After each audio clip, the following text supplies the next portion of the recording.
सारे V1 V2 V3 है, हम मेन करेंगे। जैसे पहले मैंने एक दो इजी रख दिया है, जैसे कम, ये मैंने इसलिए रखा ना कि कई सारे बच्चों को मैंने देखा है कि कम का केम करते हैं और इसका V3 भी केम कर देते हैं, V3 भी केम कर देते हैं, बट V3 केम नहीं है, V3 इज कम, कम फिर से केम फिर से कम। जैसे मैंने लिखा, ये देखो, दे कम, ये जो कम है ना इसका V1 और इसका V3 सेम है, और फिर मैंने लिखा they have come. Has have had के बाद क्या आता है? हैज हैव हैड के बाद वर्ब का थर्ड फॉर्म आता है।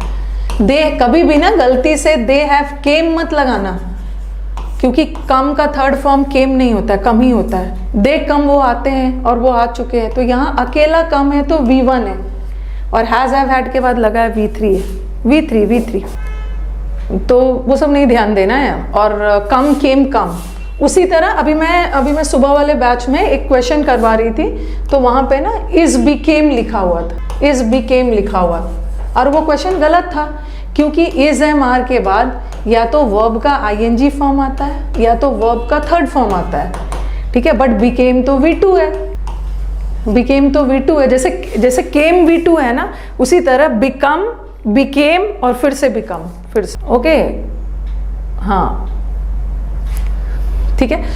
तो कम वाला में बस मुझे जो बच्चे गलती करते हैं ना, हमें उसी पे हाईलाइट करना है। बच्चे का गलती कम केम, फिर से केम सोच लेते, फिर से कम है। रन का भी देखो, रन रैन, फिर से रैन नहीं होगा, फिर से रन, ठीक है। उसी तरह स्विम, स्वैम और स्वम, स्वम स्वम स्वम, ठीक है। हाँ, अब आ जाओ, इस पे हम डिटेल में चलेंगे, फ्लाई और फ्लो पे। ये सब डिटेल में डिस्कस करने की चीज़ें हैं। मैंने लिखा फ्लाई, फ्लाई का लिख रही हूँ, इस कलर को यूज़ करती हूँ। इसके अलावा आपको और भी कोई V1 V2 करने की ज़रूरत नहीं है, यहाँ से आपका काम हो जाएगा, ठीक है। V1 V2 V3, बच्चे कहाँ हमारे कंफ्यूज जाते हैं। एक है फ्लाई, इसमें कंफ्यूज हो जाएंगे, और ये है फ्लो। फ्लाई का मतलब है उड़ना, और फ्लो का मतलब है बहना। और ओवरफ्लो में भी जब बाढ़ आ जाता है तो रिवर्स ओवरफ्लो करना है, ओवरफ्लो में भी ज़रूरत से ज़्यादा बहने वाले सेंस।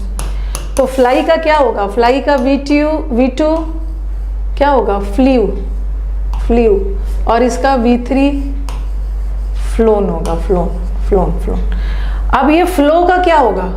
कई बार बच्चे क्या सोचते हैं ना कि ये फ्लो का फ्लोन होगा, नहीं, बहने का फ्लोड होता है, फ्लोड और फ्लोड। उसी तरह ओवरफ्लो का मतलब भी होता है बहना, इसका भी ओवरफ्लोड या ओवरफ्लोड होगा, ओवरफ्लोड। अब हमारे स्टूडेंट्स को वो कहाँ कंफ्यूज करेंगे? हमारे बेचारे इनोसेंट स्टूडेंट को वो कंफ्यूज करेंगे इसमें कंफ्यूज करने वाले हैं।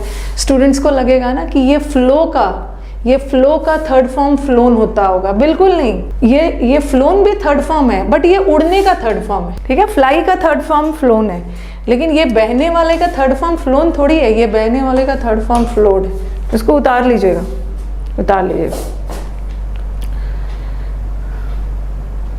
ठीक है। हाँ, नेक्स्ट, चलो अब इस पे क्वेश्चन कैसे आएगा। ये क्वेश्चन बहुत हमेशा अक्सर आ ही जाता है, ये वाला question.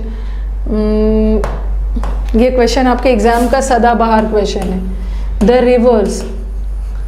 Reverse have overflown the banks. Previous paper बनाते हो ना, the rivers have overflowed the banks, previous paper में ये आपको देखने को मिलता होगा। अब आप बोलोगे कि मैम हैव के साथ तो वर्ब का थर्ड फॉर्म आता है, हैव के साथ वर्ब का थर्ड फॉर्म आता है, तो फ्लोन भी तो थर्ड फॉर्म है। बिल्कुल, फ्लोन थर्ड फॉर्म है, बट फ्लोन उड़ने का थर्ड फॉर्म है। बट यहाँ पे रिवर्स उड़ नहीं रहा है, रिवर बहने के लिए, बहने वाला सेंस, तो ओवरफ्लोन नहीं होगा, ओवरफ्लोड होगा, ओवरफ्लोड, यस। हाँ, ले का भी बता दूंगी मैं, ले वाला भी बता दूँ। ओके, कर लिया, ये क्वेश्चन हो गया। अब नेक्स्ट पे आओ। ये वाला एग्जाम का फेवरेट है, ठीक है, ये वाला फेवरेट है, ये हमने कवर कर लिया। ऐसे कैसे क्वेश्चन आएगा। अब एग्जाम का फेवरेट है कास्ट। देखो, ये कास्ट का मतलब क्या है? कास्ट मतलब वो जाति वाला कास्ट मत समझ लेना, जाति वाला कास्ट ना ये होता है, और जाति नाउन है, नाउन का V1 V2 नहीं बनने वाला। ये कास्ट का बहुत सारा मतलब होता है। एक तो वोट कास्ट करते हो, एक तो वोट डालना, हिंदी में लिखते जाओ। एक किसी मूवी में किसी हीरो या हीरोइन को, एक्टर या एक्ट्रेस को कास्ट किया जाता है। साइंस में आपने केमिस्ट्री में पढ़ा होगा, मेटल की भी कास्टिंग होती है पर्टिकुलर शेप वगैरह देने के लिए। तो जो भी कास्ट का मतलब हो ना, सपोज आपने कल वोट डाला तो आपको लगेगा ना, अरे कल वोट डाला तो चलो कास्टेड करके आ जाते। कास्टेड जैसा कोई वर्ड नहीं है, कास्ट का तीनों फॉर्म सेम होता है, कास्ट कास्ट कास्ट। उसी तरह ब्रॉडकास्ट हो रहा है, ठीक है, कोई चीज़ का टेलीकास्ट हो रहा है, टीवी पे कोई चीज़ का टेलीकास्ट हुआ, कल मैच का टेलीकास्ट हुआ, तो आपको लगेगा चलो टेलीकास्टेड लगा देते हैं। नो, तीनों फॉर्म सेम होता है, cast cast cast, broadcast broadcast broadcast, telecast telecast telecast. Forecast का मतलब भी है भविष्यवाणी करना। एग्जाम में ना सब में ईडी लगा लगा के दे देंगे, बट ये सब का कास्टेड का, ये सब का ईडी बनता ही नहीं है, क्योंकि इसका तीनों फॉर्म सेम होता है, तीनों फॉर्म सेम होता है। हाँ, उसी तरह स्ले का मतलब होता है कत्ल करना, कत्ल करना, किसी का तलवार वगैरह से स्ले कर दिया गला काट कर, तो स्ले का स्लीव होता है V2 और ये स्लेन होता है। एग्जाम में आया है, एग्जाम में मैंने ना स्ले के जगह स्लीव्ड लगाया था, स्लीव्ड लगा के दे गया। स्लीव्ड लगाने की ईडी लगाने की जरूरत नहीं है, क्योंकि स्लीव तो अपने आप में पास्ट टेंस है, स्लीव तो अपने आप में पास्ट टेंस है, फिर से ईडी क्यों लगाओगे। और इसका थर्ड फॉर्म स्लेन होता है, कत्ल करना, कत्ल करना। अभी कॉस्ट वाला भी होगा, कॉस्ट कॉस्ट कॉस्ट, ठीक है। अब ले वाला स्टूडेंट्स डिमांड कर रहे हैं, मैम ले वाला करवा दीजिए, सब होगा, ले वाला भी होगा। हैंग, हैंग का भी दो मतलब होता है। एक हैंग तो फांसी वाला होता है, ओके, किसी प्रिजनर वगैरह को फांसी वगैरह है, अगर हैंग फांसी के सेंस में है ना, अगर हैंग फांसी के सेंस में है तो उसका V2 V3 सेम होगा।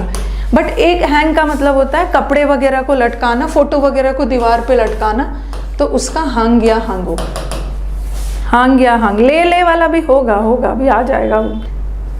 तो सेंटेंस मैंने लिखा द prisoner कैदी has been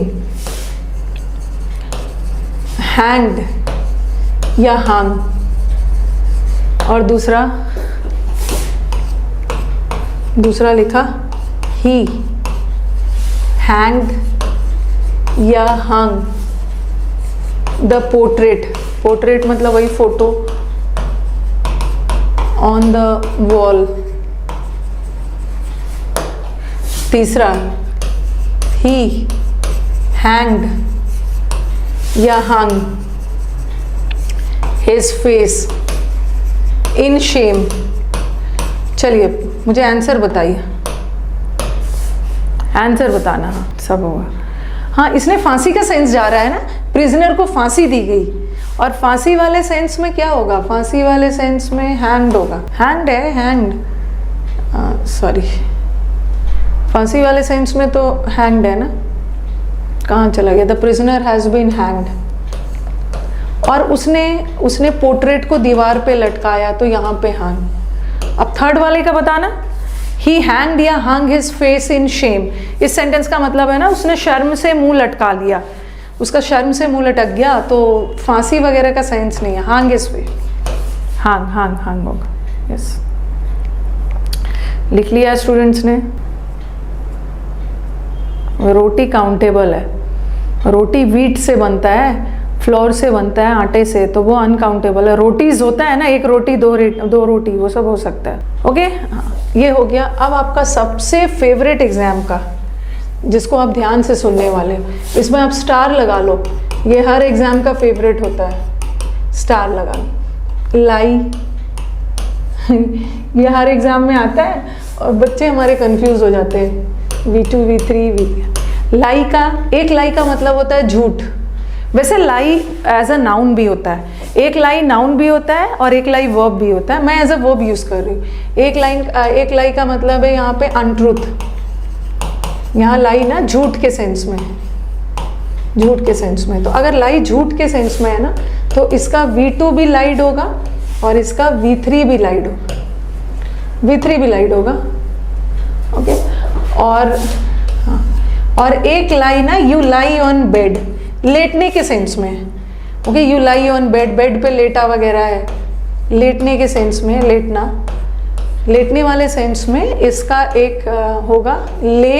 अब लेटने वाले सेंस में हमारे स्टूडेंट्स कहाँ कंफ्यूज होंगे, ठीक है, यहाँ पे लिख रही हूँ ले, कहाँ स्टूडेंट्स कंफ्यूज होंगे, थर्ड में। इसको क्या कर देंगे ना, लेड कर देंगे। बेड पे लेटा हुआ है तो इसका V2 तो वो ले करेंगे, लेकिन इसका V3 लेड कर देंगे, जो कि बिल्कुल भी गलत है, बिल्कुल सही नहीं है।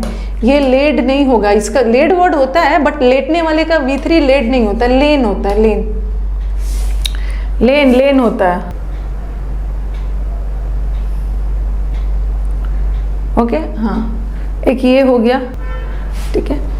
और तीसरा, एक लाई का तो बहुत सारा मतलब होता है, एक लाई और होता है, ले होता है, ले, ये ले। अगर कोई आपसे पूछे, ध्यान से सुनोगे बहुत सारे, आज ये वाला जो लाई ले वाला है ना, सारा कंफ्यूजन दूर करके जाना है। ओके, सारा कंफ्यूजन आज मिटा के जाना है। एक ही बार पढ़ना है, लेकिन अच्छे से समझ लेना, बार बार समझोगे तो कंफ्यूज होगे। एक लाई का मतलब झूठ बोलना, तो लाइड और लाइड। एक लाई का मतलब है लेटने के सेंस में, तो लेटने के सेंस में तो इसका ले होगा और लेन होगा। अब ये दोनों ले में क्या डिफरेंस है, ये जो ले और ये ले में क्या डिफरेंस है, ये जो ले है ये पास्ट है, V2 है, पास्ट टेंस है, V2 है लेटने का, बट ये जो ले है ना, ये ले V1 है। और इस ले का बहुत सारा मतलब होता है। एक ले का मतलब होता है रखना, ले the camera on the table, camera को टेबल पे रख दो। एक ले का मतलब होता है बिछाना, lay the mat on the floor, बिछाना। और the hens lay eggs, the hens lay eggs का मतलब, एक ले का मतलब होता है अंडे देने वाला, ओके, अंडे देने वाला सेंस में। और तीसरा, जैसे मिनिस्टर ने फाउंडेशन स्टोन को ले किया, एक होता है नींव डालना, नींव डालना। और एक ये भी हो सकता है, उसने अपनी कंट्री के लिए जान दे दिया, he laid his life for his country. तो एक ले का मतलब निछावर करना, सैक्रिफाइस के सेंस में भी जाता है। तो इस ले का ना बहुत सारा मतलब है। जैसे मैंने बोला कैमरा, ले the camera on the table, मतलब कैमरा को टेबल पे रख दो। ले the cloth on the table, कपड़े को, क्लोथ को टेबल पे बिछा दो। द हेन्स ले एग्स, अंडे देना। He laid his life for his country, country के लिए जान निछावर कर दिया। He laid the foundation stone, नींव डालना। चाहे जो भी मतलब हो, जिस सेंस में भी जाए, तो इस ले का सेकेंड फॉर्म भी लेड होता है और इसका थर्ड फॉर्म भी लेड है। तो काइंडली ये मत सोचना कि जो लेटने वाले का थर्ड फॉर्म लेड है, लेटने वाले का थर्ड फॉर्म लेन है, ठीक है। और ये जो अंडे देना, निछावर रखना, इसका ले। चलो इसको उतार लो, उसको उतारो। Now I will be giving you sudden sentences and अच्छे से देख लो एक बार, इसको इतने अच्छे से देखो ना, आंखों में स्कैन कर लो, इसको स्कैन कर लो।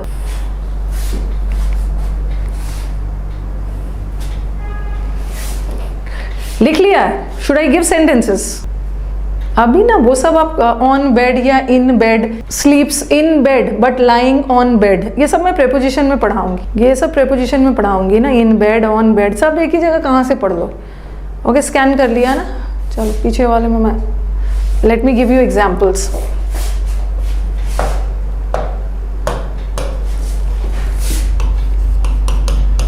लिखते जाओ, जब मैं लिख रही हूँ ना आप भी लिखते जाओ। He lied या ले to me yesterday.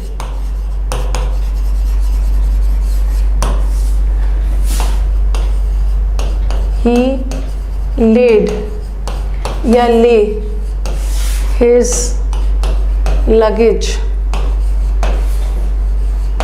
aside and lay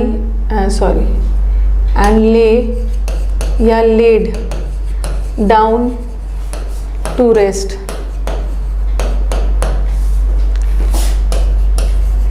He lay या laid in the shade of the tree.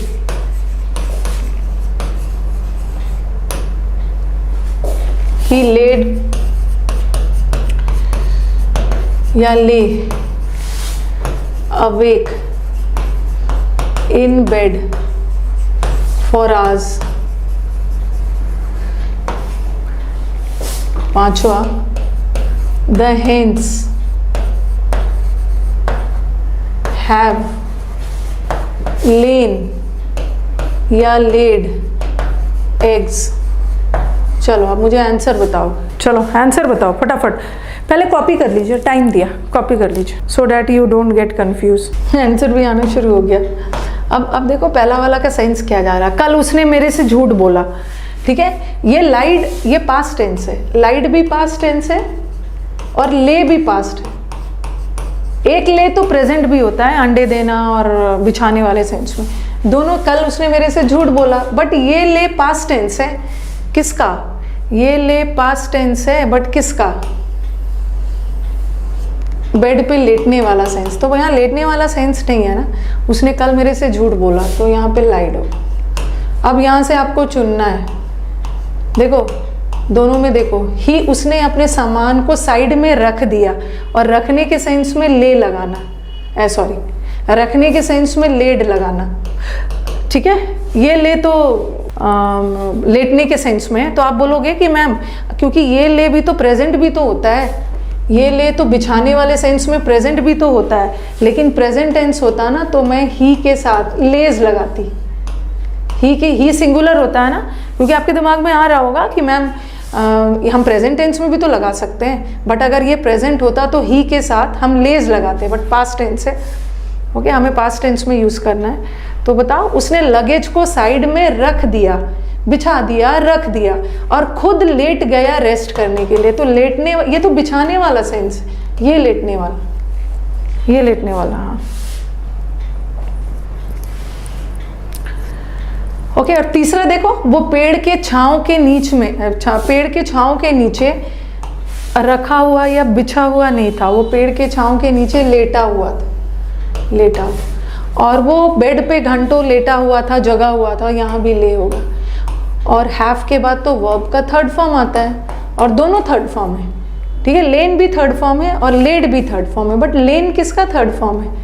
आप देख रहे हो, ये लेन किसका थर्ड फॉर्म है? ये लेन लेटने का थर्ड फॉर्म है, बट यहाँ अंडे देने वाला सेंस है ना, तो लेड को lead lead lead.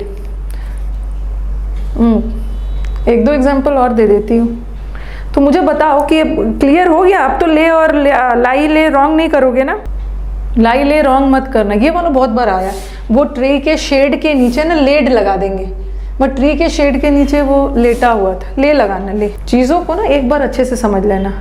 He laid the foundation stone, he laid his life for his country, उसने अपनी कंट्री के लिए जान निछावर कर दिया। सेकंड एक बार समझाइए, उसने लगेज, लगेज मतलब सामान को लेटाओगे नहीं ना, सामान को रख गया और खुद लेट गया रेस्ट करने के लिए,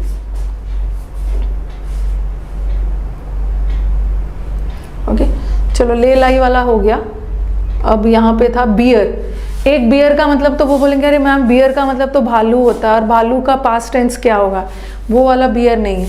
ये एक बियर का मतलब है जन्म के सेंस में, जन्म देना, और एक बियर का मतलब होता है बर्दाश्त करना।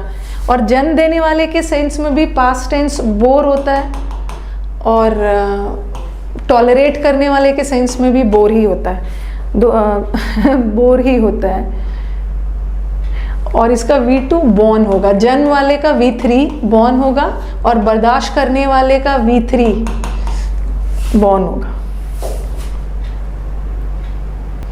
हाँ, प्रेजेंट टेंस में ही लेज द लगेज, हर दिन लगेज को कहीं रखता है, तो आप कर सकते हो, कर सकते हो, कर सकते हो। चलो, हो गया बियर। ये बियर का मतलब है बर्दाश्त करना। एक तो बोल रहे हैं ना मैम मेरे को ना मैं बोर हो रहा हूँ, एक तो वो वाला बोर भी होता है। ये वाला बोर तो जन्म देना या बर्दाश्त करने का V2 है, दोनों का V2 सेम है, बट V3 में देख रहे हो, जन्म वाला में N लगा है और बर्दाश्त में NE लगा है। और ये तो मैं मुझे बोर हो रही हूँ, ये वाला बोर्ड अलग होता है, ये अलग अलग अलग, ओके। एक बियर जन्म देना सेंस में, ये हो गया। और ये भी बता दिया, ये तीनों भी बता दिया, ले लाई। अब एग्जाम में बिड वाला भी आता है, बिड वाला भी आता है। चलो यहाँ से रब करती हूँ, बिड, ठीक है, ऊपर लिख लेना V1। ये सब आपको ना एक्टिव पैसिव नरेशन सब जगह काम आए। एक बिड का मतलब होता है बोली लगाना, बोली लगाने के सेंस में, ओके। बिडिंग वगैरह है ना, ऑक्शन वगैरह में बोली लगाई जाती है। तो ये बिड का तीनों फॉर्म सेम होता है, बिड, बिड या बिड, तीनों सेम, तीनों सेम है। हाँ, क्लोज टेस्ट वाला बैच मंडे से शुरू हो जाएगा, रिकॉर्डेड जाएगा मंडे से, ठीक है। एक तो बिड बोली लगाने वाले सेंस में तो तीनों फॉर्म सेम होगा, और एक बिड का मतलब होता है ना, एक बिड का मतलब होता है किसी को ऑर्डर करना, ठीक है, ऑर्डर करना, और एक बिड का मतलब बाय भी होता है। आपने शेक्सपियर वगैरह का अगर ड्रामा पढ़ा होगा ना, तो ऐसा लगा के दे देते हैं, बिड फेयरवेल, फेयरवेल का मतलब है विदाई, फेयरवेल में आप बाय करते हो, तो बिड फेयरवेल का मतलब है बाय के सेंस में, बाय बाय, बाय के सेंस में है इसका बिड होगा। बोली लगाने के सेंस में ना तीनों फॉर्म सेम है, तीनों फॉर्म सेम है। बट अगर ऑर्डर देने का सेंस आए, बिड में ऑर्डर, जैसे सेंट्रल गवर्नमेंट ने बिड किया, सेंट्रल गवर्नमेंट का ऑर्डर था कि ये करना है, उसका बिड और उसका बिडन, उसका बिडन हम वही कर रहे हैं ना जो हमारे एग्जाम्स में आता है। ऐसे तो बहुत सारा चीज़ हो सकता है, 4, 5, 6, 10 पेज का सब लिख देते हैं। और एक होता है फॉरबिड, फॉरबिड करना मतलब मना करना, बैन लगा देना, मना करना, तो उसका भी ठीक है, फॉरबिड और फॉरबिडन, मना करने के से, फॉरबिड और फॉरबिडन, प्रोहिबिट करना। इंग्लिश किसने बनाया है? बहुत अच्छा बनाया है, बहुत अच्छा बनाया है ना जिसने भी बनाया है। इज एम आर के बाद ING भी होता है, V3 भी आता है। विभू, जितना भी आपका ये सब प्रॉब्लम है ना, आप देखोगे कि मैं V1 V2 क्यों पढ़ा रही हूँ, इससे एक्टिव पैसिव का कैसे एरर आता है, मैम इज एम आर के बाद ING आता है कि V3 आता है, क्या क्या आता है, ये सब तभी पढ़ोगे ना जब ये सब पढ़ लोगे कि ये सब होता क्या है। ओके, ये सब होता क्या है, ये हो गया, चलो बिड वाला हो गया। हाँ, अब राइज और रेज भी आता है। ओके, आपको ना इतना पढ़ लोगे काफ़ी है, इतना पढ़ लोगे काफ़ी है। आप इतना 10 पेज का ना इजी वाला नहीं पढ़ना है, मेन पढ़ो। एक है राइज, राइज का हो गया रोज, रिजन, राइजन, रिजन, और एक होता है रेज, रेज का रेज्ड और रेज्ड, ठीक है। ये राइज का बहुत सारा मतलब होता है। एक राइज का मतलब होता है बढ़ना, बढ़ना, और रेज का मतलब होता है बढ़ाना। बढ़ने और बढ़ाने में डिफरेंस है। हाँ, पानी का लेवल बढ़ रहा है, राइज कर रहा है। RBI ने इंटरेस्ट रेट को बढ़ा दिया है, किसी के द्वारा बढ़ाया जा रहा है तो रेज, और खुद बढ़ रहा है तो राइज। और एक राइज का मतलब उगना भी होता है, उगना, सन राइज करता है, आई राइज एट 6 o'clock, आप सुबह उठते हो 6 o'clock, जो भी सेंस है, तो रोज या राइजन। और एक रेस का मतलब बढ़ाना भी होता है, आपने हैंड रेस किया, उठाने का सेंस में भी होता है, जो भी सेंस है, रेज या रेस। ओके, ही रेज्ड या रोज हिज वॉइस। अभी मैं इस बार के मेंस में, और मैंने क्लास में पढ़ा के भी भेजा था, ये वाला इस बार के मेंस में आया था। लोडेड और लेडन में क्या डिफरेंस है? The fruits are, the trees are laden with fruits.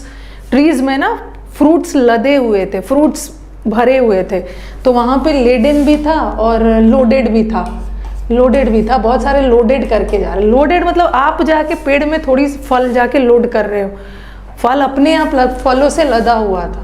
Gun में आप बुलेट्स लोड कर सकते हो, आपके द्वारा कोई चीज़ लोड किया गया, तो इस बार के मेंस में था। हाँ, एक राइज का मतलब इंक्रीज भी तो होता, वही बढ़ना, बढ़ने के सेंस, बढ़ने के सेंस में। ही रेज्ड या rose his voice against corruption. Corruption के खिलाफ उसने अपनी आवाज़ उठाई, ठीक है। और दूसरा ही रेज्ड या रोज हिज हैंड, ओके, या ही रेज्ड या रोज हिज डाउट। और तीसरा द वाटर लेवल, ये भी एग्जाम में आया है। पानी का लेवल बढ़ गया, बाढ़ की वजह से पानी का लेवल 2 फीट और बढ़ गया। द वाटर लेवल रोज या रेज्ड, ये आपके एग्जाम का सेंटेंस है। बाय अनदर 2 feet, तो यहाँ आपको रोज या रेज सब काम आने वाला है। 12:30 तक ही आज क्लास है। क्या होगा, उसने अपनी आवाज़ उठाना, उसने करप्शन के खिलाफ, भ्रष्टाचार के खिलाफ अपना आवाज़ उठाया उसने, तो यहाँ पे रेज्ड होगा ना। उसने अपना हाथ उठाया, हाथ उठाया तो रेज्ड होगा, बट पानी का लेवल बढ़ा, अपने आप पानी का लेवल बढ़ा रोज रोज।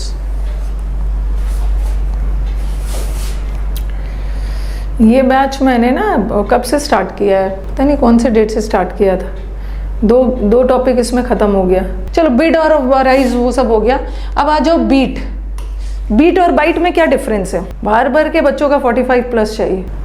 कल मैं बताऊंगी विभू कि इज एम आर के बाद ING V3 आ गया तो पैसिव भी होता है, कभी कभी एक्टिव भी होता है, ये सब बताऊं।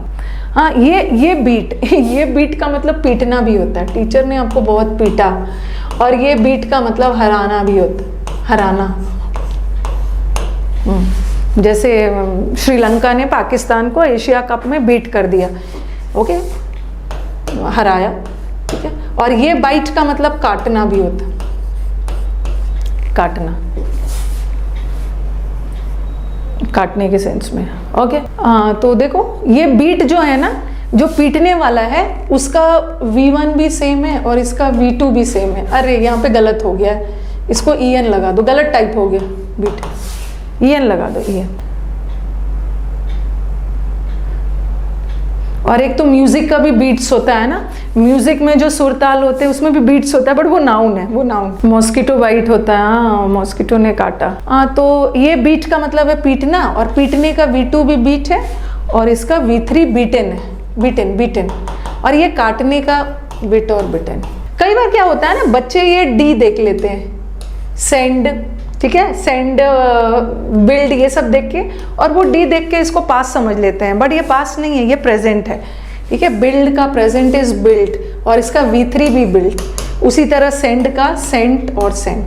उसी तरह स्प्रेड का भी होता है स्प्रेड स्प्रेड स्प्रेड, स्प्रेडेड नहीं होता है, तीनों फॉर्म सेम होता है, तीनों सेम होता है, हाँ, ओके। तो बिल्ड का ना, इसको D देख के पास मत समझ लेना, ये प्रेजेंट है, इसका बिल्ट पास्ट होता है और V3 भी बिल्ट होता है, सेंड का भी सेंड। और जैसे कभी कभी कुछ ऐसे वर्ड्स होते हैं ना जिसका V3 सेम होता है, V2 और V3, जैसे कट कट कट, कटेड मत कर देना, कट कट कट। उसी तरह put put put, put put put, shut shut shut. जैसे हमने कल ब्रॉडकास्ट और टेलीकास्ट वाला किया था, ब्रॉडकास्ट वाला किया था, ब्रॉडकास्ट और टेलीकास्ट वाला। और कई बार मैंने टीच का भी देखा है, एक्टिव पैसिव और नरेशन, मैंने टीच का टीच्ड लगा देते हैं, ऐसा थोड़ी है। टीच का पास्ट टेंसेस लिख लेना, टीच्ड कोई वर्ड ही नहीं होता, टॉट टॉट। वैसे रीड का स्पेलिंग तो सेम है, बट इसका प्रोनाउंसिएशन अलग है, रीड रेड रेड। उसी तरह फाइट का fought fought fought fought fought. अब आ जाओ फाइंड और फाउंड वाला देख लेते हैं, क्योंकि ऐसे लिखा हुआ ना आपको नहीं समझ में आएगा, थोड़ा सा ऑफलाइन वाली फीलिंग चाहिए स्टूडेंट्स को। ये जो फाइंड है, फाइंड का मतलब है ढूंढना पाना, कोई भी चीज़ ढूंढना पाना, तो ये फाइंड का फाउंड और फाउंड हो गया, ठीक है। और एक वर्ड होता है फाउंड। अगर कोई आपसे पूछे कि ये फाउंड और फाउंड में क्या डिफरेंस है, तो ये फाइंड जो है ये V2 है, ये जो फाइंड, ये फाउंड जो है ये पास्ट टेंस है फाउंड का, फाइंड का पास्ट टेंस फाउंड है। बट ये जो फाउंड है ना, ये फाउंड का मतलब है कोई भी चीज़ की फाउंडेड करना, खोज करना, स्थापित करना, ये स्थापित वाले सेंस में है, स्थापित करना, खोज करना, तो उसका फाउंडेड होगा, उसमें ED लगाओगे। बट ढूंढने पाने वाले में तो ये ऑलरेडी पास्ट टेंस है, ऑलरेडी पास्ट है। हाँ, TGT PGT के लिए भी हेल्पफुल है, TGT PGT के लिए भी हेल्पफुल है, सबके लिए है। और अब मैंने लिखा ही फाउंड या फाउंडेड द लॉस्ट बुक, उसकी खोई हुई किताब उसको मिल गई। और लिखा द ब्रह्मो समाज,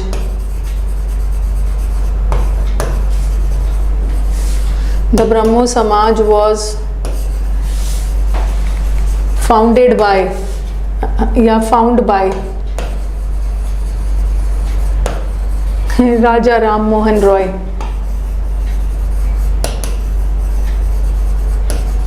हाँ, तो चलो आंसर बताओ, क्या होगा? फॉन्ड का मतलब होता है शौकीन होना, वो तो एडजेक्टिव है। देखो पहला वाला क्या है, पहला वाला का आंसर, पहला वाला का आंसर क्या है?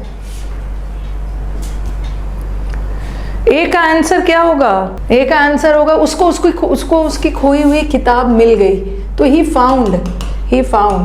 बट राजा राम मोहन रॉय ने ब्रह्मो समाज को स्थापित किया, खोज की, तो यहाँ फाउंडेड, ठीक है। तो फाउंड ये ढूंढना पाना का पास्ट टेंस है, और ये स्थापित करने का। तो सबने लिख लिया होगा, चलो मैं इसको रब करती हूँ। यहीं पे आपको बताती हूँ, यहीं पे एक और V1 V2 है जो आपके एग्जाम का फेवरेट ही है, V1 V2 V3, ठीक है। एक वर्ड आता है वाइंड, इसको विंड मत पढ़ना। विंड का मतलब हवा होता है, और हवा कोई वर्ब नहीं है जिसका V2 V3 बनाओगे। ये है वाइंड करना। वाइंड करने का एक मतलब होता है कोई भी चीज़ लपेटना, ओके, पोल में तार वगैरह को लपेट रहे हो। और एक वाइंड का मतलब होता है घड़ी को चाबी देना, ओके, घड़ी को चाबी देने वाला सेंस में है। टू गिव लिख लो ना, टू गिव की टू अ वॉच, घड़ी को चाबी देना, ओके। हाँ, तो वाइंड का दो मतलब है, इसको ना विंड मत पढ़ना, ये वाइंड है। तो वाइंड का मतलब है कोई तार वगैरह को पोल पे लपेट रहे हो, जो या घड़ी को चाबी वगैरह देते हैं ना, उसको भी वाइंड बोलते हैं। और इसका पास्ट होता है, इसको वूंड मत पढ़ना, इसको बोलते हैं वाउंड। ये सब एग्जाम्स में आते हैं। और ये है वाउंड। और एक वर्ड होता है वूंड करना। वैसे तो वूंड नाउन भी होता है, बट यहाँ मैंने वूंड को एज अ वर्ब किया है, जिसका मतलब है किसी को घायल करना, इंजर करना, और उसका वूंडेड होता है। अगर घड़ी को पास्ट टेंस में चाबी दे रहे हो ना, तो कभी भी वूंडेड मत लगाना, वाउंड लगाना, वाउंड। वाइंड अप अलग है, वाइंड अप तो समेटना, खत्म करना, वो तो फ्रेजल वर्ब हो गया। वाइंड अप तो समेटने के सेंस में,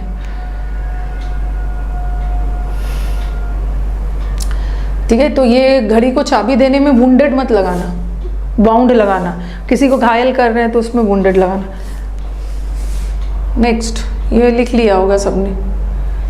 नेक्स्ट ये हो गया, फाइंड फाउंड हो गया। अच्छा, अब वाइंड बाउंड भी लगा दिया। अब मेरे को बताना है फॉल और फील और शूट। शूट का तो ठीक है, शूट का शॉट और शॉट, V2 भी शॉट, V3 भी शॉट। अब ये सब बताना है फील का, ओके। सी फॉल, एक फॉल का मतलब गिरना, और फॉल का V2 क्या होता है?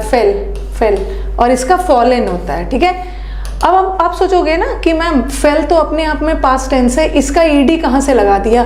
ये तो अपने आप में पास्ट टेंस है, बट ठीक है, ये अपने आप में पास्ट टेंस है, गिरने का पास्ट टेंस है। और एक फेल का मतलब होता है पेड़ों को काट कर गिराना, ट्रीज वगैरह को काट कर गिराना, तो उसमें ईडी लगाते हो। और एक वर्ड आता है बिफॉल। बिफॉल में लिख लो, बिफॉल का मतलब होता है किसी मुसीबत का टूट पड़ना, कोई आपदा वगैरह टूट पड़ना, डिजास्टर के लिए, तो उसका भी होता है बिफेल। ये सब एग्जाम्स में आए हुए हैं सर, बिफॉलन, कॉपी करिए। ये देखो, फॉल का मतलब है गिरने के सेंस में, ठीक है, गिरने के सेंस में। और ये फेल तो पेड़ों को काट कर गिराना, और ये बिफॉल का मतलब है किसी मुसीबत का टूट पड़ना, बिफेल और बिफॉलन। एक सेंटेंस दे रही हूँ मैं, सेंटेंस दे रही।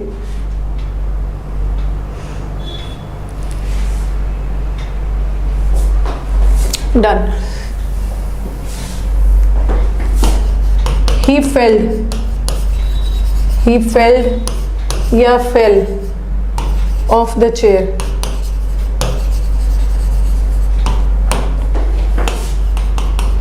The hunter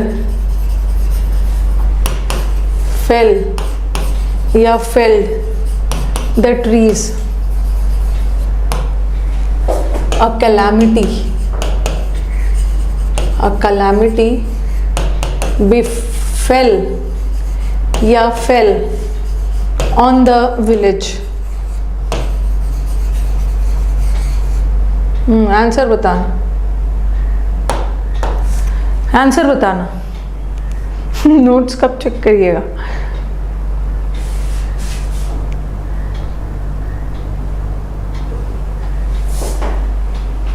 he fell off the chair, यहाँ किस सेंस में है, वो चेयर से गिरा, और गिरने के सेंस में ये तो पेड़ों को काट कर गिरा ना, ये तो हटा, ये फेल है तो ये भी पास्ट, बट हंटर ने पेड़ों को काट कर गिराया। और एक कैलामिटी थी, आपदा, ऐसा नहीं है कि आपदा कोई चीज़ है जो गांव में जाके गिर गया, किसी कैलामिटी वगैरह होता है ना तो फेल वर्ड नहीं होता, बिफेल होता है। बिफॉल का मतलब है किसी आपदा का टूट पड़ना, किसी मुसीबत या आपदा का टूट पड़ना। ओके चलो ये हो गया, अब फॉल फेल हो गया। अब मैं आपको हाँ एक फील वाला भी करना है, फील वाला भी। कोई चीज़ फील करना, ठीक है, फील का क्या आता है, फील का फेल्ट आएगा और इसका भी फेल्ट आएगा, ठीक है। फील का आएगा, फील मतलब कोई इमोशन वगैरह को फील करना, और फॉल का तो फेल फॉलन बताया, फेल फॉलन बताया। अब देखो इससे कैसे कैसे एरर्स आता है, ठीक है, कैसे कैसे एरर आता है। ही फेल्ट, या मैंने लिखा ही हैज़ फेल्ट या ही हैज़ फॉलन। फेल्ट V3 है, ये भी V3 है, सिक, या he fell या he felt angry। चलो बताओ, आंसर बताना। बिफेल्ड नहीं होगा रत्नेश, क्योंकि बिफॉल जो है ना, बिफेल्ड कहाँ से लगा दिया आपने, ये जो बिफॉल है ये प्रेजेंट है ना, इसी का तो मैंने बिफेल लगाया, इसी का तो पास्ट बिफेल लगा के बनाया। ईडी थोड़ी लगाओगे, और बिफॉलन ईडी नहीं लगाओगे, ईडी नहीं लगेगा। हाँ सेशंस अच्छे लग रहे हैं तो लाइक भी कर देना है। ही हैज़ फेल्ट नहीं, बहुत सारे बच्चे ना, बहुत सारे बच्चे, हाँ ये आपके सीरियस एग्जाम में आया है, इस साल का नहीं बोल रही हूँ, लास्ट 1-2 साल पहले। कोई बीमारी जो है ना, ही हैज़ फॉलन इल या सिक, बीमारी कोई फीलिंग थोड़ी है, ठीक है, बीमारी कोई फीलिंग थोड़ी है कि he has felt sick, he has fallen sick. बीमारी के लिए, इल के लिए हम क्या लगाते हैं, हाँ ही फेल इल, मतलब इल या बीमार होके बिस्तर पे गिर गया है, बिस्तर पे गिरा हुआ है मतलब बीमार है, चल फिर नहीं पा रहा है। ही फेल स्लीप इल या ही हैज़ फॉलन इल, या स्लीप के लिए भी ना, स्लीप भी कोई फीलिंग नहीं है, he has fallen asleep, fallen asleep मतलब उसको नींद आ गई है। तो ये सब याद रखना, बहुत सारे बच्चों का आंसर गलत आ रहा है, बहुत सारे आंसर का गलत आ रहा है। ही हैज़ फॉलन सिक, बिस्तर पे गिरा हुआ है, he has fallen ill, he fell ill, और नींद में है, सो गया है, तो he has fallen asleep. But anger तो एक तरह की फीलिंग है ना, तो फीलिंग के लिए ये लगा, फीलिंग के लिए लगा ना। बीमार पड़ गया है तो बीमारी के लिए, नींद से घायल होके बेड पे गिर गया है तो उसके लिए फॉल, फॉलन, फेल वो सब लगाना, ठीक है। जैसे ही फेल इन लव, तो ही फॉल इन लव होता है, फेल्ट इन लव नहीं होता है। You fall in love, you fall ill, you fall asleep, तो वो सब के लिए लगाना। हाँ बर्स्ट, देखो टायर वगैरह बर्स्ट होता है, टायर वगैरह बर्स्ट होता है ना, या यू बर्स्ट क्रैकर्स, पटाखे वगैरह फोड़ते हो, तो अगर कल टायर बर्स्ट हुआ ना तो आपको बर्स्टेड लगाने का मन होगा, बट बर्स्टेड कोई वर्ड होता ही नहीं, इट्स बर्स्ट बर्स्ट बर्स्ट। लेकिन ये बर्स्ट का मतलब होता है ना, ये तो BURST है और ये BUST, ये बर्स्ट का मतलब होता है एक्सपोज करना, खुलासा करना, तो इसका ED लगता है, ठीक है। जो खुलासा वाला सेंस है वहाँ पे रैकेट वॉज बर्स्टेड, रैकेट मतलब स्कैंडल, स्कैंडल मतलब घोटाला का खुलासा हुआ, रैकेट पुलिस ने बर्स्ट किया ये खुलासा, तो इसका ED लगता है, बट टायर वगैरह का ED नहीं लगेगा, टायर वगैरह का नहीं लगेगा। और कॉस्ट का भी कॉस्टेड कोई वर्ड नहीं होता है, कभी कभी आप मैथ्स वगैरह के मॉक्स में देखते हो ना, दिस पेन कॉस्टेड ₹10, कॉस्टेड कोई वर्ड नहीं होता है, cost cost cost, cost cost cost. इसके अलावा आप V1 V2 ज़्यादा पढ़ने की ज़रूरत नहीं है, जितना मैं करवा रही हूँ ना that is more than sufficient, okay, बहुत ज़्यादा है, उतना ही कर लो, आपका काम हो जाएगा। सारे एग्जाम पॉइंट से ही करवा रही, ओके। चलो ये हो गया ग्राइंड, अब आ जाओ ग्राइंड। ग्राइंड, एक ग्राइंड का मतलब मिक्सर ग्राइंडर होता है, मिक्सर ग्राइंडर में जहाँ पीसने उसने का काम होता है, तो तो ये उसका होता है ग्राउंड। ये ग्राइंड करना मतलब पीसना, कोई भी चीज ग्राइंड कर रहे हो, पीस रहे हो, तो इसका होता है ग्राउंड और ग्राउंड। और एक ग्राउंड आपका ये ग्राउंड, एक तो प्लेग्राउंड वाला ग्राउंड होता है। एक ग्राउंड का मतलब मैदान है, बट वो मैदान वर्ब थोड़ी है। एक ग्राउंड का मतलब होता है कोई भी चीज को गाड़ना, जैसे हैंडपंप वगैरह को गाड़ रहे हैं, गाड़ने के सेंस में। और ग्राउंड का मतलब एक और होता है, जैसे किसी प्लेन को ग्राउंडेड किया गया, ओके, किसी विमान को ग्राउंडेड किया गया मतलब उसकी उड़ान रोक दी गई। किसी ऑफिसर को ग्राउंडेड कर दिया गया, किसी ऑफिसर को ग्राउंडेड कर दिया गया मतलब उसको निष्कासित कर दिया गया, एक्सपेल कर दिया गया। तो ग्राउंड का बहुत सारा मतलब जाता है। एक ग्राउंड का मतलब वही होता है गाड़ने के सेंस में, किसी प्लेन को, ओके, जैसे कोई प्लेन ठीक मतलब उस बार बार उसका एक्सीडेंट हो रहा है तो उसकी उड़ान को रोक दी गई है, ग्राउंडेड कर दिया गया। किसी ऑफिसर वगैरह को ग्राउंडेड कर दिया गया है मतलब उसको फ्लाइंग से रोक दिया गया है, तो एक्सपेल कर दिया गया, तो वहाँ भी ग्राउंडेड, वहाँ पे ग्राउंडेड लगाओगे, ग्राउंड। और पीसने वाले सेंस में ना, पीसने वाले सेंस में इसका पास्ट टेंस ग्राउंड है, ठीक है। लेकिन अगर गाड़ने, हैंडपंप वगैरह को गाड़ा, हाँ एक तो प्लेग्राउंड हो रहा है, एक तो प्लेग्राउंड है।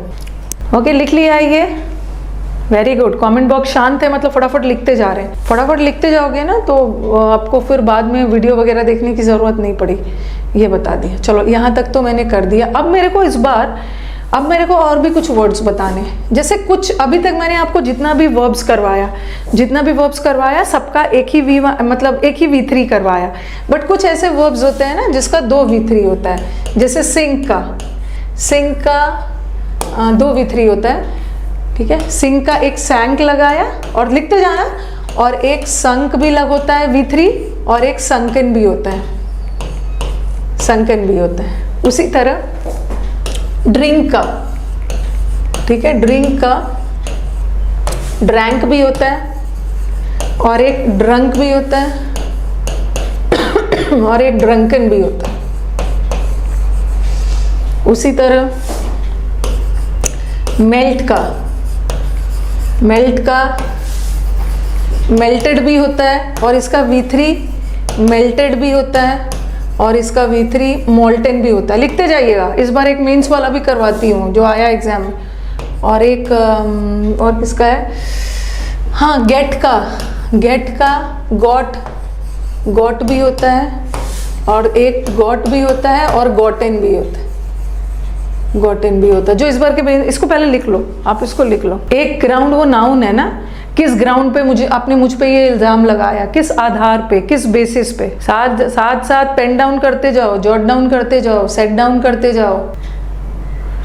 कभी कभी क्या होता है, कभी कभी होता है कि एक वर्ब का 2 V3 होता है, एक वर्ब का 2 V3 होता है। तो आप मुझे बोलोगे ना कि मैम ये तो दोनों V3 है, संक भी V3 है और संकन भी V3 है, ठीक है। ड्रंक भी V3 है, ड्रंकन भी V3 है, मेल्टेड भी V3 है, मोल्टन भी V3 है, गॉट भी V3 है, ये भी V3 है।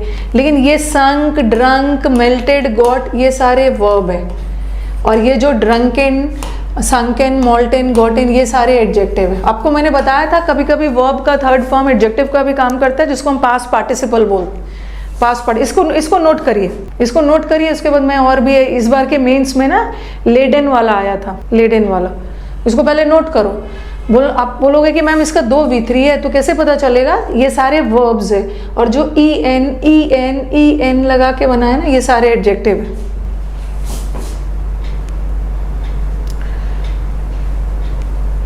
ओके, हाँ। क्राउड का क्राउडेड। ओके, हो गया। शूट का शॉर्ट करवा दिया है ना। चलो, इस बार के मेंस में ये आया था 44 तक है ना, 45 वाला लिखो, 45। एक वर्ड होता है लेड का मतलब क्या होता है? लेड का V2 होता है लेडेड, और एक होता है इसका 2 V3 होता है, एक लेडेड भी होता है और एक लेडन भी होता है, ठीक है। इस बार के मेंस का क्वेश्चन है ये, जो बच्चे मेंस का पेपर अपीयर किया है ना, वहाँ पे लोडेड भी डाल दिया था। लोड का लोडेड, वैसे तो लोडेड नाउन भी होता, और लोडेड ऐसा डाल दिया था। और ऐसा था the tree was dash with fruits. ये आया था आपके सेंटेंस इंप्रूवमेंट में या ऐसे ही कुछ था फिलअप्स में, और इन्होंने ऑप्शन में ना, ऑप्शन में लेडन भी दिया था और ऑप्शन में लोडेड भी दिया था, लोडेड भी दिया था। चलो बताओ, बहुत सारे बच्चे ना लोडेड भी करके आ गए और उसके बाद बोल रहे मैम ये गलत आंसर है, इसको चैलेंज किया जाए। बिल्कुल नहीं किया जाए, एसएससी ने आंसर इसको दिया और यही आंसर सही भी है। लेड का मतलब हुआ है ना लदा हुआ, लदा, जो पेड़ है ये एप्पल से लदा हुआ है, ये जो पेड़ है ये एप्पल से मतलब एकदम भरा हुआ है, लेडन है। तो ये जो लेड होता है ना, ये लेड का मतलब होता है फिल्ड, मतलब लेड का मतलब है एकदम लदा हुआ। लदा हुआ का मतलब क्या हुआ? लदा हुआ मतलब किस सेंस में? वेट के सेंस में। वेट मतलब ये इतना ज़्यादा इसमें ना, मतलब इतना ज़्यादा फ्रूट्स है कि वो ट्री ऐसा लग रहा है कि एकदम झुका हुआ है। ओके, बोझ तले, एकदम बर्डन तले, वेट के तले झुका हुआ। और ये लोड करना, this is loaded with. Load का मतलब होता है कोई भी चीज़ फुल ऑफ, कोई भी चीज़ भरा हुआ। और लेड का मतलब भी होता है, लोड का मतलब है भरा हुआ, full of, filled with. But laden का मतलब भी भरा हुआ बट किसी बोझ तले, इतना ज़्यादा है कि बहुत ज़्यादा वेट लग रहा है। लोडन कोई वर्ड नहीं होता है, लोडन कोई वर्ड नहीं होता है। तो ये जो फ्रूट्स है ना, ये जो ट्री है, ये फलों से लदा हुआ है। मतलब फलों से लदा हुआ है मतलब ट्री पे बहुत ज़्यादा भार है, ऐसा लग रहा है ना, इतना ज़्यादा फल है कि वो ट्री बोझ तले झुका हुआ है, झुका हुआ है। तो आप लेडन लगाना। बट अगर आपको गन में, बंदूक में गोली वगैरह लोड करना है तो ऐसा नहीं है ना कि उसमें गोली लोड कर दोगे तो वो बोझ तले एकदम झुक जाएगा, तो वहाँ तो लोडेड डाल सकते हो। It was loaded with bullets. Okay, the tree is laden with fruits, the tree is laden with apples, तो लेडन लगाना, laden, laden with. The gun is loaded with bullets, आपके द्वारा लोड किया गया है। ओके, ये गलत मत करना। हाँ चलो, लेड और लेड वाला हो गया। फाइनली हमारा V1 V2 ना, जो मैंने इतने देर तक आपको पढ़ाया, सब हो गया है। ओके, अब आ जाओ नेक्स्ट। हाँ, ये सब तो मैंने करवा दिया है। ओके, लेड और लेड वाला सारा एग्जाम्पल्स करवा दिया, आपने लिख भी लिया है। ये सब लगा करने की ज़रूरत नहीं है, मैंने आपको साथ साथ करवा दिया है। जो एग्जाम्पल दिया है ना, यहीं से करवाया है। अच्छा चलो, मेरे ये यहाँ तक तो मैंने करवा दिया है, ठीक है। ये वाला करवा दिया, ही हंग हिज फेस, कल सब करवा दिया, प्रिजनर वाज हैंग्ड। अब मुझे ये बताओ, 11th वाला बताओ, 11th वाला, 11th वाला बताओ। सच इनइक्वालिटीज मतलब ऐसी असमानताएं, असमानताएं can be founded in the constitution of other countries. ऐसी इनइक्वालिटीज ना हम दूसरे कंट्रीज के संविधान में भी देखते हैं। कैन बी फाउंडेड होगा, कैन बी फाउंडेड नहीं, अरे सब फाउंडेड लगा दिया। अरे ये क्या हो गया? वर्ब के साथ, बी के साथ वर्ब का थर्ड फॉर्म, तो थर्ड फॉर्म तो ये भी है और थर्ड फॉर्म तो ये भी है ना। फाइंड का थर्ड फॉर्म फाउंड ही होता है ना। अरे अभी तुरंत पढ़ाया, फाइंड का ढूंढना, पाना, थर्ड फॉर्म भी तो फाउंड ही होता है। और यहाँ स्थापित करने का सेंस थोड़ी है, स्थापित करने का सेंस थोड़ी है कि आप फाउंडेड लगा दोगे, फाउंड होगा, फाउंड। हाँ, वो ग्लास पे झूठ थोड़ी बोल रहा था, ग्लास पे लेटा हुआ। The process of receiving figures of damage to get additional compensation has, आपने पढ़ा है बिगिन। ये V1 V2 से बहुत ज़्यादा एरर्स आने वाले हैं, ठीक है। बिगिन और एक है बिगैन और एक है बिगन। तो हैज़, हैव, हैड के साथ वर्ब का थर्ड फॉर्म आना चाहिए ना, इन्होंने तो सेकेंड फॉर्म लगा दिया, begin. Next, the assassin, assassin मतलब murderer was convicted and ordered to be hung last month. Hanged होगा, हैंग्ड, हंग तो कपड़े वगैरह के लिए होता है। उसी तरह, he was so inquisitive that he rose many questions in the class. बताओ, वो इतना ज़्यादा जिज्ञासु था कि उसने क्लास में बहुत सारे क्वेश्चंस उठाए। ये राइज का पास्ट टेंस रोज होता है, जिसका मतलब है बढ़ना, बट क्वेश्चन बढ़ाए नहीं, उसने बहुत सारे डाउट्स या क्वेश्चन रेज किया, रेज्ड। नेक्स्ट, हाँ, after the allotted time was over, ये सब आपका V1 V2 वाला एरेज है, कुछ एग्जाम्स में प्रीवियस पेपर में आया हुआ। After the allotted time was over they tone all of the papers which they had used.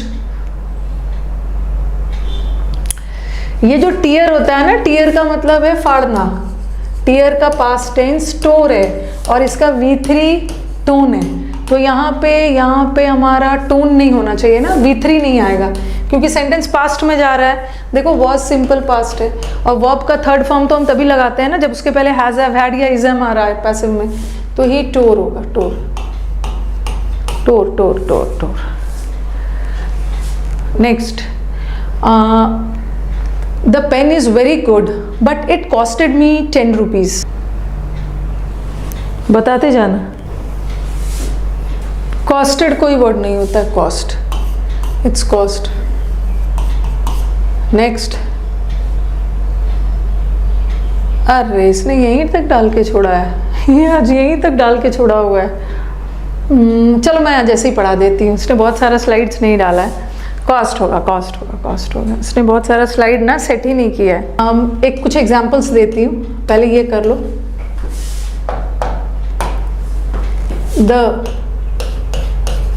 The ship has sunk या sunken, ठीक है। दूसरा, I saw, लिखते जाना, I saw a sunk या sunken ship in the ocean। तीसरा, he, she hid the ring in her recently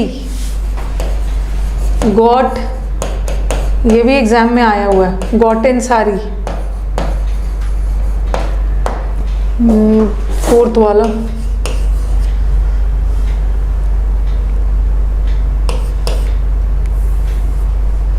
sing sang drunk, the man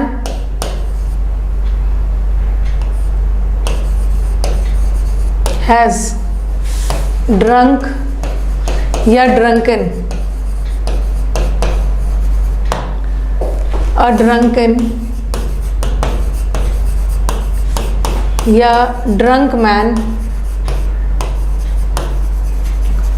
was lying on the ground. पहले मुझे इसका आंसर बता दो, और लोड या लेडन वाला तो बता ही दी। हाँ चलो बताओ।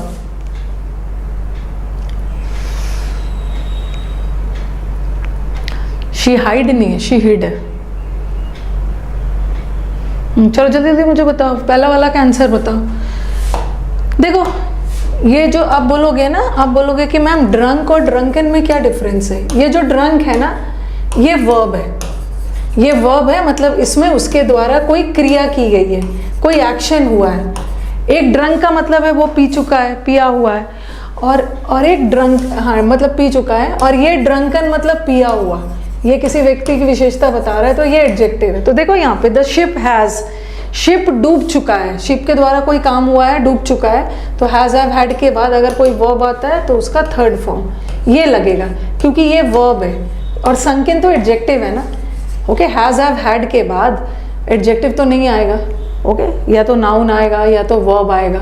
अगर वर्ब आ रहा है तो third form, because third form तो दोनों है। आप मुझे बोलोगे कि मैम संकिन भी तो थर्ड फॉर्म है और ये भी तो थर्ड फॉर्म है, दोनों थर्ड फॉर्म है, बट ये थर्ड फॉर्म में एडजेक्टिव का काम कर रहा है ना, तो आंसर इज ये। अब यहाँ पे संक एंड संकन को वर्ब का काम नहीं करना है, क्योंकि हमारे पास हमारा वर्ब मिल गया है, हमें तो अपना वर्ब मिल गया है। अब हमें संक की ज़रूरत नहीं है। शिप, शिप क्या है? शिप नाउन है। कैसा शिप? डूबा हुआ। तो हमें एडजेक्टिव की ज़रूरत है। संकन एडजेक्टिव है, बट संक तो वर्ब है, हमें वर्ब नहीं चाहिए, हमें वर्ब तो मिल गया।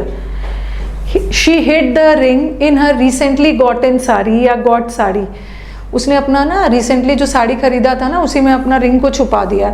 देखो ये भी V3 है, लेकिन ये V3 में वर्ब का काम करता है, और गॉटन V3 में किसका काम करता है? गॉटन V3 में एडजेक्टिव का काम करता है। ओके, गॉटन V3 में एडजेक्टिव का काम करता है। तो आपको किसकी विशेषता बतानी है? सारी। सारी नाउन है, और नाउन की विशेषता के लिए एडजेक्टिव चाहिए ना, तो गॉटन लगा दो, गॉटन। और ऐसे भी देखो ना, रिसेंटली क्या है? रिसेंटली एडवर्ब है, और एडवर्ब एडजेक्टिव की विशेषता बता सकता है ना, गॉटन सारी की विशेषता बतानी है। और द मैन हैज़ एक बच्चा का मैं डाउट देख रही हूँ, क्या बोलेगा मैम आपने तो बोला है ना हैज़ हैव हैड के बाद एडजेक्टिव नहीं आता है, I have a good book I have a good book, और बोलेगा मैम आपने तो हैज़ हैव हैड के साथ बोला एडजेक्टिव नहीं आता है। ये जो हैव लगा है ना, ये जो हैव लगा है एडजेक्टिव के लिए थोड़ी लगा है, लगा तो इस बुक के लिए। तो हैज़ हैव हैड पोजीशन बता रहा है तो इसके साथ नाउन आएगा। सिंपली मैंने इस बुक की विशेषता बता दी, बुक की विशेषता बताई। चलो he about the man has, man पी चुका है, हैज़ ड्रंक, और मैंने एक ड्रंकन मैन को देखा। ड्रंकन मैन मतलब पिया हुआ आदमी।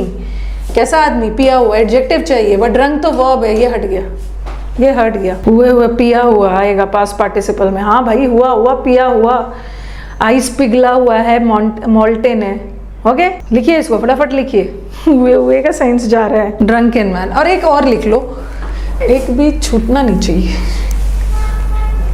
ठीक है। एक चीज़ और लिख लो, ये V1 V2 जहाँ लिखा है ना, वहाँ पे एक चीज़ और लिख लो। ऐसा V1 V2 पढ़ना है ना कि अगर मैम ने बोला है कि इसके अलावा आपको नहीं पढ़ने की ज़रूरत है, तो बिल्कुल इसके अलावा कुछ भी पढ़ने की ज़रूरत नहीं है।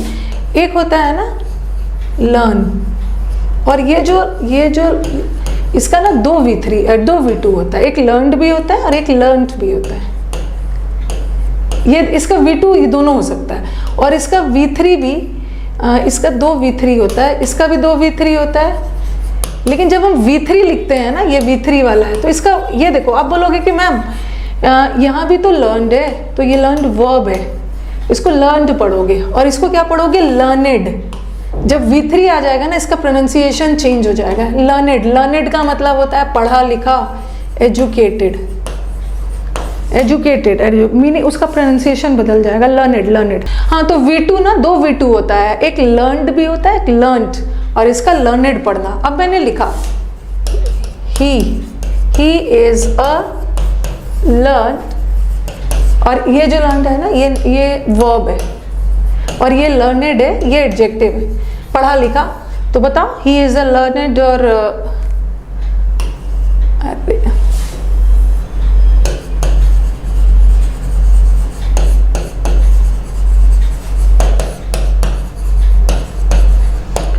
अब दूसरा मैंने लिखा he learned the answer, और तीसरा लिखा he learned the answer। अब बताओ मुझे ऊपर वाले सेंटेंस में क्या लगेगा? ऊपर वाले सेंटेंस में सेशंस अच्छे लगे लाइक भी कर देना है। एग्जाम ओरिएंटेड कंटेंट है, ऐसा नहीं है इधर उधर का कुछ भी नहीं है।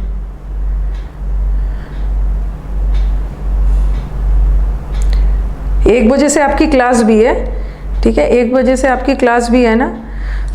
हाँ, तो ये जो LEARNT वाला होता है ना, ये वर्ब होता है, लेकिन वर्ब तो हमें मिल गया, हमें तो पर्सन की विशेषता बतानी है। कैसा पर्सन है? बहुत एजुकेटेड है, तो लर्नेड होगा, लर्नेड। अब मुझे बताओ कि सेकेंड और थर्ड में कौन सा करेक्ट है? सेकेंड और थर्ड में कौन सा करेक्ट है? नहीं, दोनों सही है, दोनों सही है, क्योंकि ये लर्न जो है ना, ये भी वर्ब का काम कर जाता है, और ये जो लर्नड है, ये भी वर्ब का काम कर जा सकता है। पर याद रखना कि जब ये एडजेक्टिव का काम करेगा ना, तो इसका प्रोनाउंसिएशन लर्नेड हो जाएगा, अलग होगा। दोनों करेक्ट, दोनों।